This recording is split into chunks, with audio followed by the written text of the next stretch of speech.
Oi pessoal, mais um vídeo aqui do canal Let It Beatles, Marcelo Sanches falando.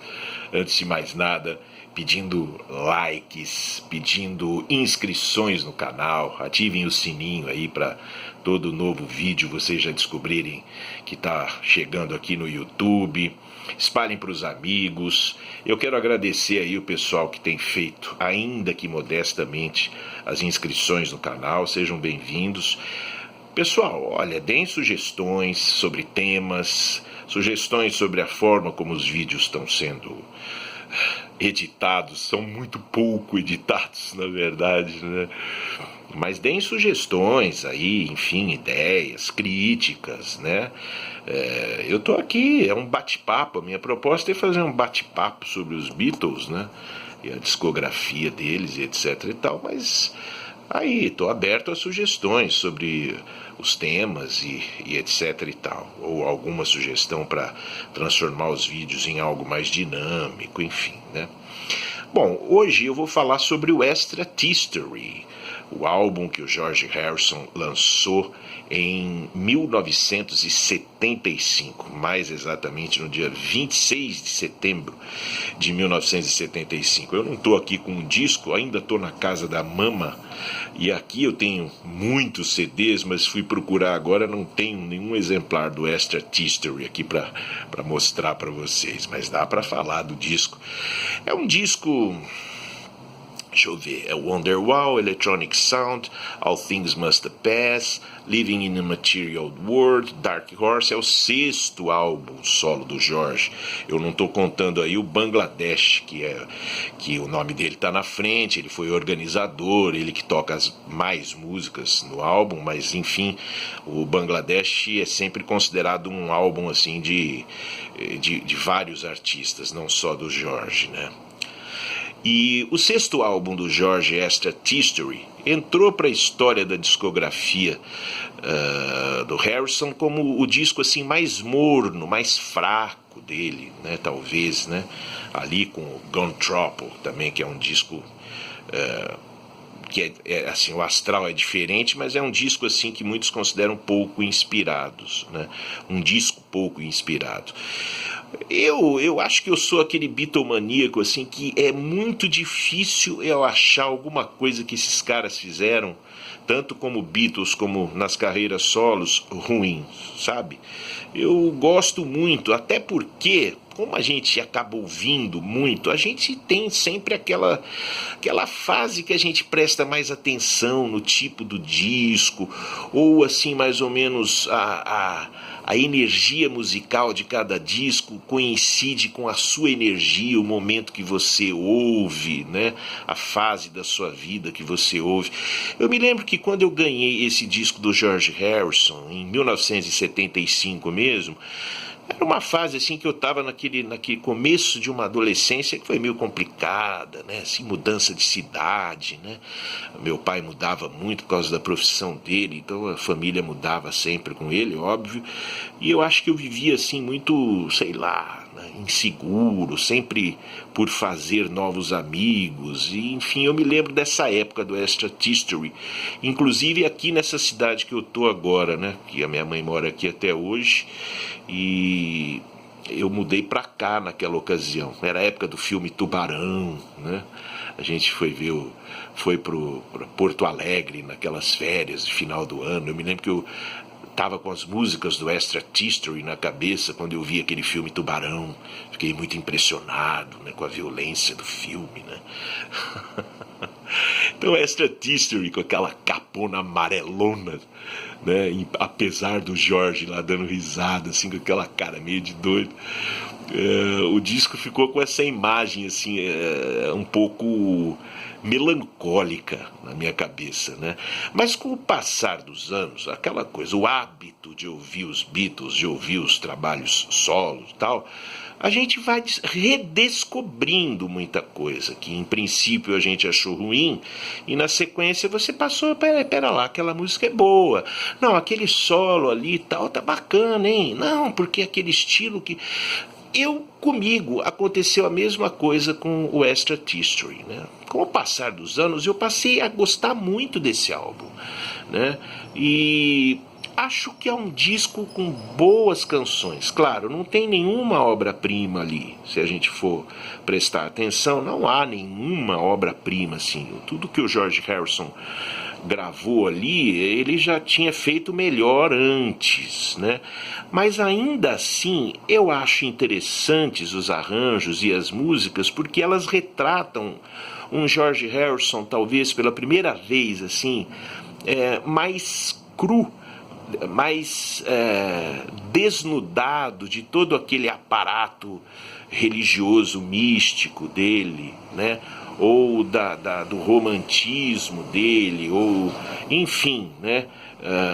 Daquelas características que ele tinha até então ao compor as canções solo dele. Mesmo o Dark Horse anterior, eu achei um álbum assim mais alegre, mais despojado. Ele já estava assim tentando se afastar um pouco daquele sermão teológico dele, né, hinduísta, né, que já era uma marca registrada dele, né. O Extra History, portanto, é um disco que tem assim, é o disco com menos referências, as letras das canções contém menos referências a Krishna, a religião de uma maneira geral, e é um disco que retrata o Jorge num momento em que ele estava muito triste, vivendo realmente uma crise, né? O que tinha acontecido? Ele tinha acabado de fazer a turnê dele no final de 74, lá nos Estados Unidos e no Canadá, e foi uma turnê, eu ainda vou fazer vídeos sobre essa turnê, que eu acho muito importante, embora tenha sido mal vista pela imprensa e consequentemente pelo próprio Jorge, né? Mas eu achei legal. Em função das críticas pesadíssimas que ele recebeu, o Jorge estava muito triste, né? Muito magoado, ressentido com isso. Mas não era só. Ele estava ressentido também por causa da separação da Pat, que foi ficar com com Eric Clapton, que era o melhor amigo dele, né? Portanto, essa amizade estava muito abalada. Ele estava fazendo uma transição entre a Apple barra Capitol para a gravadora dele, para Dark Horse Records. Ele estava assinando um contrato de distribuição com a A&M Records, né?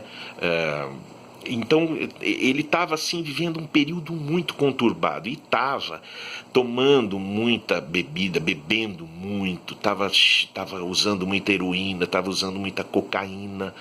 Ele ficou com laringite no final de 74, foi fazer a turnê dele com a voz ruim, né? Alguns meses depois que ele lançou o Extra History, ele já estava preparando o 33 1/3, o álbum o primeiro que ele lançaria pela Warner em 76. Ele pegou uma hepatite brava, enfim, tudo isso consequência de um período muito complicado para o George Harrison, assim. Afinal de contas, definitivamente ele tinha deixado de ser um Beatle de sucesso ali na carreira solo, de uma grande revelação, com All Things Must Pass, com Something, Here Comes the Sun, tarará, e estava caindo, assim, estava deixando de ser um artista referência na vendagem de discos, na exibição na mídia, né? Claro, ele guardaria para sempre a importância e a fama de ser o George Harrison, né? Mas em termos assim numéricos, de conquista de novos fãs, de destaque, enfim, no meio musical, né? Como ele estava acostumado, afinal de contas, já naquela altura, há uns 10, 15 anos, ele começou a deixar de ter esse sucesso e esse destaque todo, né? Ele começou a cair nas vendagens, os discos dele não chegavam mais aos primeiros lugares, as faixas, uma ou duas faixas no máximo de cada disco dele, tocava bastante nas rádios, mas enfim, ali no meio dos anos 70, a realidade bateu à porta de todos os ex-Beatles, com exceção do Paul, que, né, continuava fazendo muito sucesso àquela altura, era o único, né? O George, o Ringo e o John foram caindo um pouco, assim, a carreira solo deles foi meio que se estabilizando num patamar mais baixo. Tudo isso mexeu muito com o George Harrison, ele ficou baleadíssimo. O Extra History foi o seguinte, na época o George estava produzindo a banda Splinter, o duo Splinter, o duo inglês, e na ocasião eles já tinham lançado um disco onde o George tocou, produziu e tal. E no começo de 75, o George permaneceu em Los Angeles e agendou lá no estúdio da AIM a gravação do Splinter, do duo Splinter. Acontece que por algum motivo que não me ocorre agora, eu sei que isso aconteceu, o Splinter não pôde gravar, não sei se porque saiu em turnê, alguma coisa assim, o Splinter acabou não podendo usar o tempo de estúdio que o George tinha reservado para eles, em Los Angeles, né? Se não me engano, no Record Plant de Los Angeles, tô falando besteira, acabei de falar que é no IM Studios, em Los Angeles, desculpem. E aí o George falou, quer saber, eu vou gravar algumas novas canções lá. Ele já tinha 2 músicas que estavam arquivadas já há um tempo, que era You, que ele gravou em 71 para Ronnie Spector, que acabou, ele não fez tanto sucesso, não aconteceu, enfim, e o George resolveu utilizar a base original da música, da gravação, colocou um vocal novo, essa faixa era You, né, como eu já disse. A outra faixa era His Name is Legs, que ele tinha gravado nas sessões para o Dark Horse no ano anterior, mas por algum motivo também, eu até adivinho porque a música não é lá grande coisa, ele deixou de fora. Então ele quis assim completar algumas canções que estavam inacabadas já há algum tempo e compôs o resto do material e gravou em Los Angeles, né, ao invés do Splinter, ao invés de gravar o Splinter. Participaram aqueles músicos feríssimas de sempre, né? Jesse Ed Davis na guitarra, Klaus Wurman no contrabaixo, o Jim Keltner na bateria, o Paul Stauford, eu acho que no contrabaixo também, o Paul Stauford trocava com o Jim Keltner, agora eu não me lembro se o Paul Stauford era guitarrista ou tecladista, o David Foster, que era tecladista, tocava com o Jim Keltner também, o Nicky Hopkins, né? Uma turma, enfim, muito legal, né? Que gravou e tocou com o George nesse disco, nessa ocasião. O disco foi gravado de março até mais ou menos junho daquele ano, né?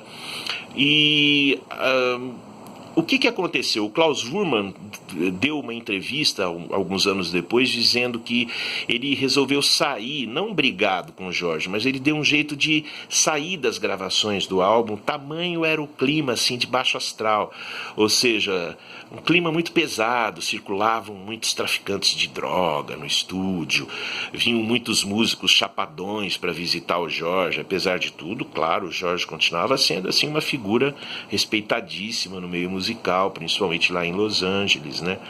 Então ele disse que assim, era um clima muito pesado, o George não estava legal, ele vivia meio bêbado, drogadaço, enfim, o Klaus Wurman saiu das sessões, assim, à la francesa, né, discretamente, e o George acabou tocando contrabaixo no restante dos overdubs e tal.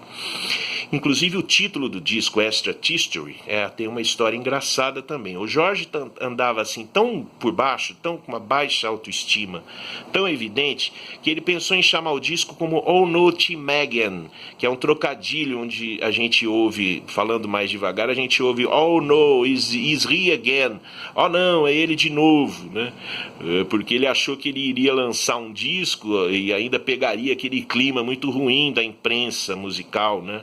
Tanto inglesa quanto americana, por causa da turnê, por causa do álbum Dark Horse, que tinha sido muito malhado, né? Inclusive esse título aparece na capa interna, né, do disco. Mas aí, eu acho que foi o David Foster, se não me engano, que comentou com ele, bom, Jorge, agora vamos fazer os overdubs, né? E qual é a textura que você quer? Vamos cuidar dessa textura, vamos gravar os overdubs sobre as bases originais, uma coisa assim. assim. E o Jorge gostou da palavra textura, né? E aí ele também pegou a ideia assim de meio que fazer uma crítica sutil à imprensa, né? Que ele estava implicado com a imprensa, que estava implicada com ele. Então ele pensou nesse título, Extra History. Ele juntou, na verdade, as duas ideias, assim, uma alfinetada na imprensa e a textura sugerida pelo David Foster, né, que seria assim os overdubs no álbum, né, para finalizar as gravações e tal. E o disco saiu em 26 de setembro, né? Aquele ano, aquela primeira parte de 75, o Jorge ficou nos Estados Unidos praticamente, né? Pois ele foi mixar o disco, acho que começou nos Estados Unidos também, mixou lá mesmo, enfim. Ele encontrou com o Paul lá, foi no lançamento do Venus on Mars, do Paul, no iate lá na festa que o Paul ofereceu. Encontrou com o próprio Eric Clapton, que estava em turnê, encontrou o Ringo. Foi um ano assim que ele, vamos dizer, encontrou bastante gente, ele continuava saindo, frequentando lugares, mas ele estava muito abalado, a saúde dele já não estava legal naquela ocasião, dá até para imaginar um tipo de baixa imunidade, né? E ele, enfim, não estava legal. Agora, eu gosto desse disco, eu acho que existem músicas muito boas lá.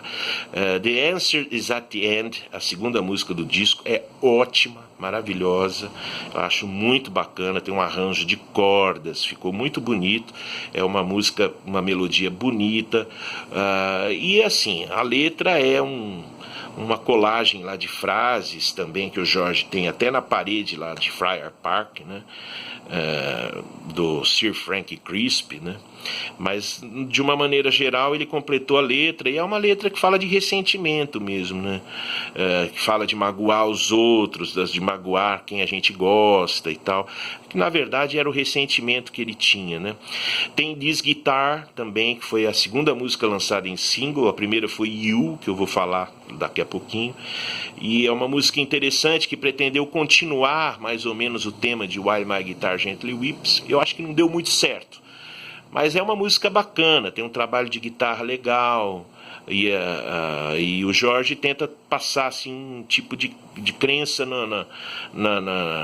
no futuro, né? Esta guitarra não pode parar de chorar, né? Uma forma dele dizer, não, eu vou continuar, aconteça o que acontecer comigo aqui, por mais que queiram me destruir, eu vou continuar.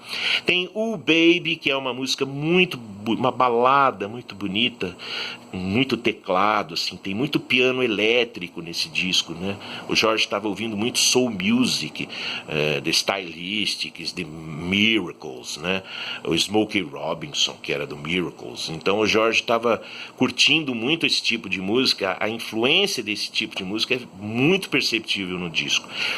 E o Baby é uma música que eu acho linda, uma balada assim, bem lenta, mas é climática, é bonita. World of Stone é uma música que encerra o lado 1, é uma música bem triste, né? Fala da dureza, da aspereza da vida, né? Depois tem no lado B, tem Can't Stop Thinking About You, que você vê que ele fez para Pat. É uma música que repete muito essa frase, Can't Stop Thinking About You, mas eu acho que é uma música bem bacana, assim, é bem melancólica, mas é bacana, uma música, uma melodia bonita, um arranjo, os arranjos são muito delicados desse disco, né? Impera, como eu já disse, imperam os teclados, principalmente o teclado elétrico, que eu adoro o timbre do teclado elétrico, né? Do piano elétrico, né? Aí tem Grey Cloud Lies, que é uma música bem soturna, que o Jorge disse que compôs numa madrugada, num bar, que ele estava se sentindo muito sozinho, muito deprimido, então ele compôs essa música. Tired of Midnight Blue, né, que também ele compôs assim num momento de isolamento, de solidão, de baixo astral, e eu acho que também é uma música muito bacana, muito legal. E tem His Name is Legs, que eu acho chatíssima, assim, a música que encerra o disco, que foi gravada para o Dark Horse, ele incluiu nessa, que eu acho uma música besta, assim, uma música que tem uma batida um pouco mais animada, um upbeat que se fala, né, mas é uma música boba, desnecessária. Participação lá do cara acho que é do Eric Idle, né, da Bonzo Dog Band, uma coisa assim. Não sei se é Eric Idle. Eric Idle era do Monty Python, já era amigo do Jorge nessa ocasião. Mas era alguém ali da Bonzo da Band, eu não me lembro, desculpem, me corrijam aí embaixo. Enfim, uma música desnecessária. E You, que abre o álbum e que foi lançado em single, apesar do vocal muito esganiçado do Jorge, é uma música upbeat também, foi para as paradas de sucesso, o single vendeu bem, mas não é assim uma das melhores do Jorge, mas é uma música muito bem tocada. A única coisa que eu acho que estraga é realmente o vocal esganiçado do Jorge. Ele tem uma voz assim, quando ele atinge timbres mais altos, a voz dele fica muito fina, né? E eu acho que essa música merecia mesmo a voz de um cantor, um timbre mais assim grave, né?